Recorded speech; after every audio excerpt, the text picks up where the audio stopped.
Deivės kodas. Kaip aplinka pažadina tavo tikrąją galią. Ir magijos kodas, kuriuo mes pasidalinsime, štai šios 3 žavingos damos, kurios ką tik pažadintos savo energijos, nusprendė išeiti į tiesioginį eterį ir pasidalinti savo energiją, savo šypseną, savo receptu, meiliai savo, laisvei savo, kūrybai savo ir taip toliau. Labas, mielosios, labas Jurgita, labas Monika. Labas. Labas. Kas generuoja jūs? Iš karto dabar sakykit, kas generuoja jūs ir paruošia dienai. Kaip jūs nusiteikėt, padiskutuokim, nes mes iš tikrųjų neturim. Mes sugalvojom temą, bet mes toj pačiai išdėstysim viską, ką mes jaučiam ir kaip mes jaučiamės kiekvieną dieną. Iš tikrųjų, tai aš noriu pasakyti, kad labai yra tas paveikus aplinkos momentas, nes iš tikrųjų, kai vienas užsikuria, labai greitai pasigauna ir tas antras. Lygia dalim ir ne tik su pakelia nuotaika, bet ir su liūdėsiu, su pykčiu. Todėl labai svarbu yra generuoti, ką mes aplinkui save statom, nes iš tikrųjų šiandien aš atsikėliau tikrai tokia, wow, sakau, užsikursiu meilės smilkalą, noriu šiandien meilės, rašau mergom, sakau, šiandien belekas. Ir viena po kitos žinutės plaukia, kad tikrai šiandien belekas. Labas visoms. Aš taip pat noriu pasakyti, mano rytas nebuvo toks kaip Monikos, wow.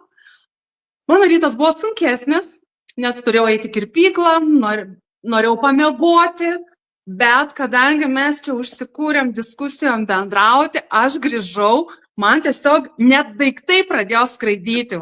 Panos einam į laivą, reikia greitai susiruošti, tai nebežinau, ko griebtis, čia vandens atsigerti, čia pasipuošti. Nesidažiau šiandien, esu visiškai natūrali, bet įkvėpta Monikos, Jurgitos užsisuko ta energija, kuri yra, sakyčiau, užkrečiama. Na, merginos. Jurgita, o kaip tu?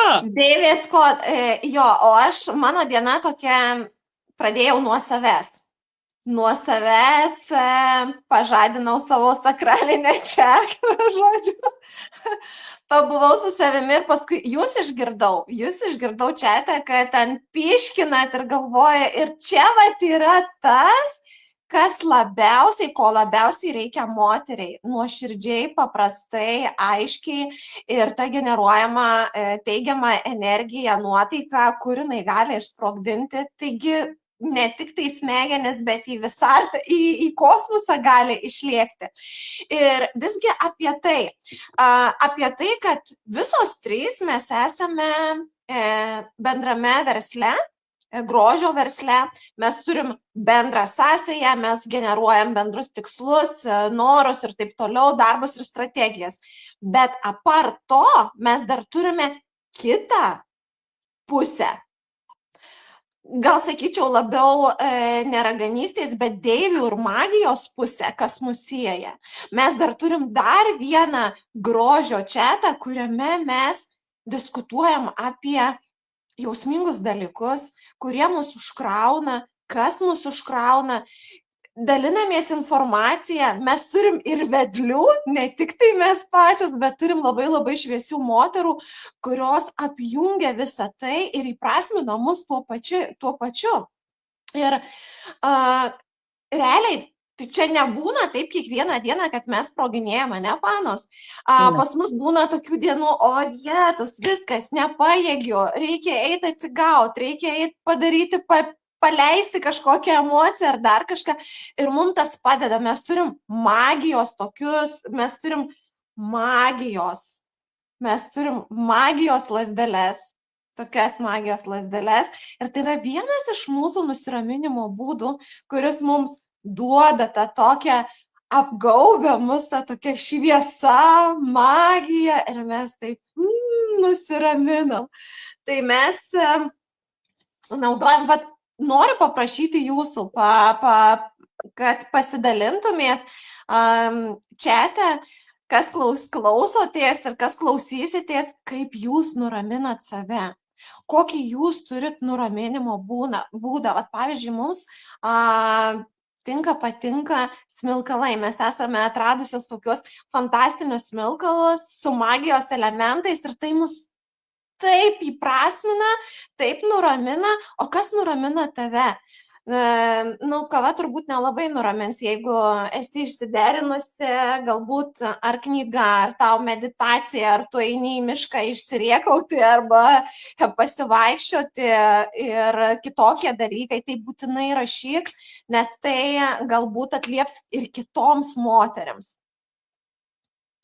Taip, iš tikrųjų norėčiau papildyti, kad esam mes moteris, tai yra mūsų bendras bruožas, bet iš tikrųjų mes esam vis tiek visos skirtingos. Kaip ir sakai, šiuo metu tai smilkalai mumis apgaubia, nuramina, bet palaukit, prieš pusę metų aš sakiau smilkalai, tik jau nesmilkalai, bet pavyzdžiui, aš bendrauju su šiom nuostabiom moterim jau ilgą laiką ir rekomendavo mandagiai, sako, pasim po vieną, pabandysi.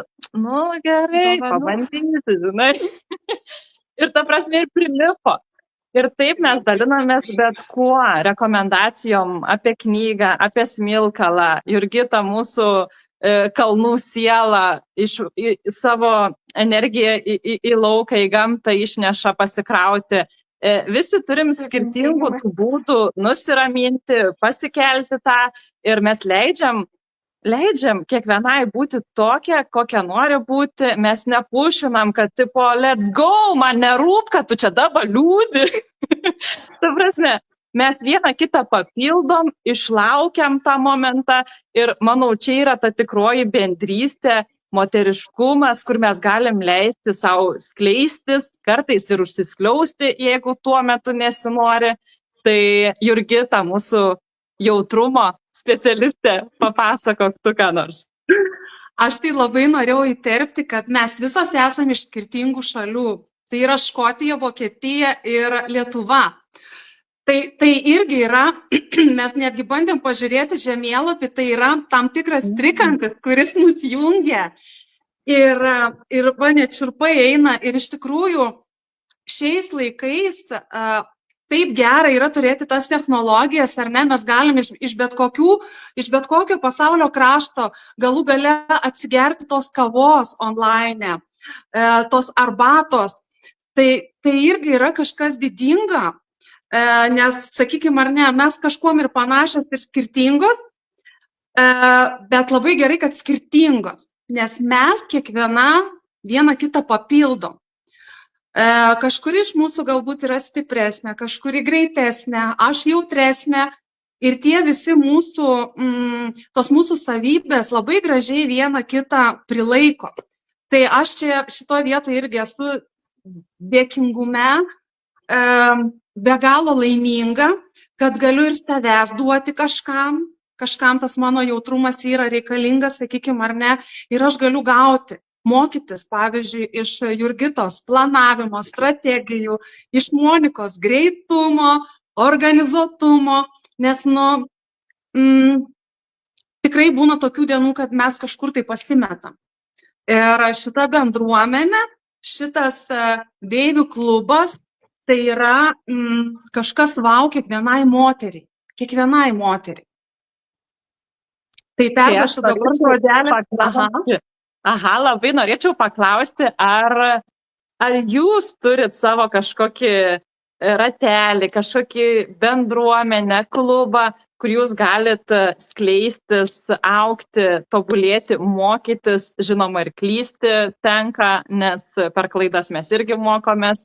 Tai pakomentuokit, ar tai yra kažkokie maži klubiukai, nes tikrai čiatų mes turim begalę, po 2, po 3, po 5, po 8 visokių formų, pavadinimų ir kiekvienas jis atlieka savo funkciją. Tikrai taip ir yra.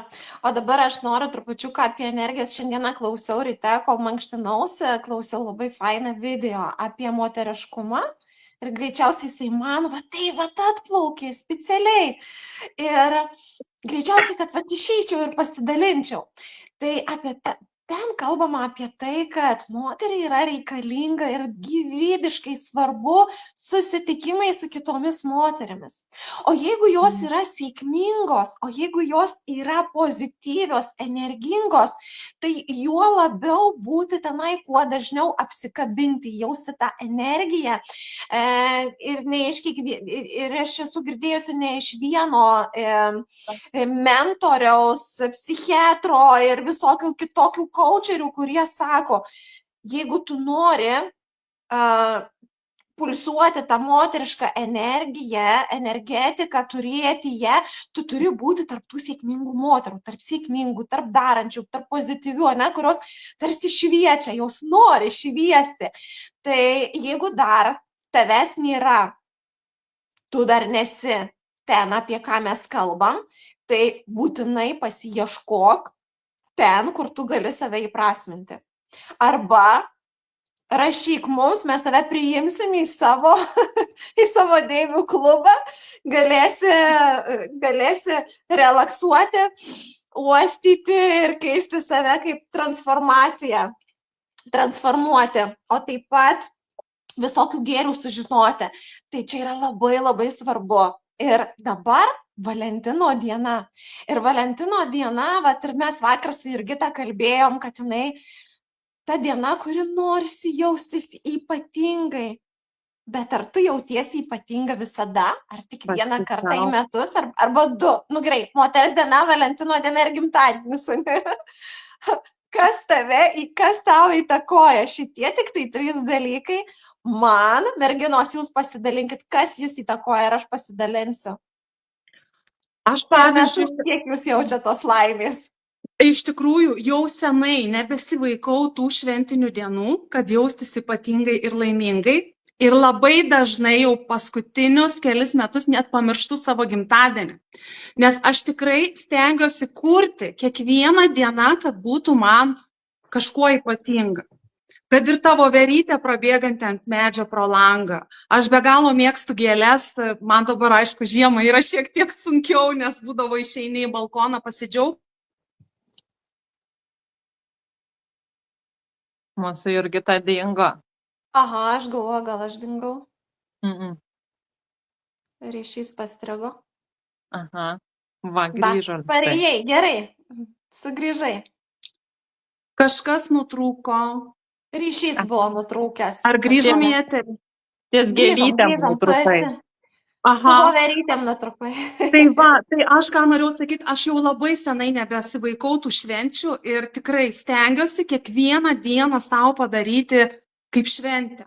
Kažkokiais mažais ritualais. Kad ir arbatos atsigerimas, smilkalo užsidegimas, knygos paskaitimas, pabendravimas, komplimento pasakymas kitam, ką mes labai retai darom ir mes bijom pasakyti, nes iš tikrųjų, aišku, užsienyje tai yra daryti lengviau.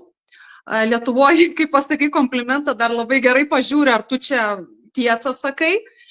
Tai aš labai stengiuosi mažais dalykais, bet kiekvieną dieną padaryti savo kaip šventę. Kad man nereikėtų laukti Valentino dienos, nereikėtų laukti gimtadienio. Tai mano požiūris ir būsena yra tokia. O Monika, kaip tavo? Kaip tu? Aš iš tikrųjų didžiąją dalimi tikrai sutinku su tavim. Savo gimtadienio nepamirštu. Aš šventės mėgstu visokias ir aš dar papildomai susikūriu, jeigu man trūksta tų švenčių. Bet ką aš noriu pasakyti, kad šventė, tas jausmas, ta meilė vis tik prasideda nuo savęs pačios. Ir ką aš noriu pasakyti, kad Jurgita sako, atėjau nepasidažius, aš sakau, atėjau šiandien prisidažius, kas man jau yra labai neįprasta, bet tame ir yra ta laisvė, tas, net nežinau kaip apibūdinti, ta deivės būsena tikriausiai, kai tu gali leisti tau būti visokia, pasidažius, nepasidažius, su suknelė, su pižama. Nesvarbu, aš šiandien noriu taip, bus taip. Ir nesvarbu, ar tai Valentino diena, ar išvakarės, ar dar kažkas.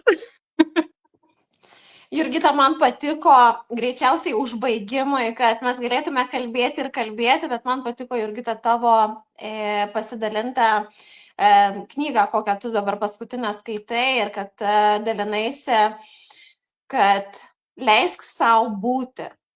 Išbūti akimirkoje, jeigu tau yra negerai, jeigu tu nori poilsio, jeigu tu nori susirinkti save, leis savo būti 5-10 minučių, kiek tau reikia. Tai aš ateinu su palinkėjimu, greičiausiai nuo mūsų visų, apie buvimą.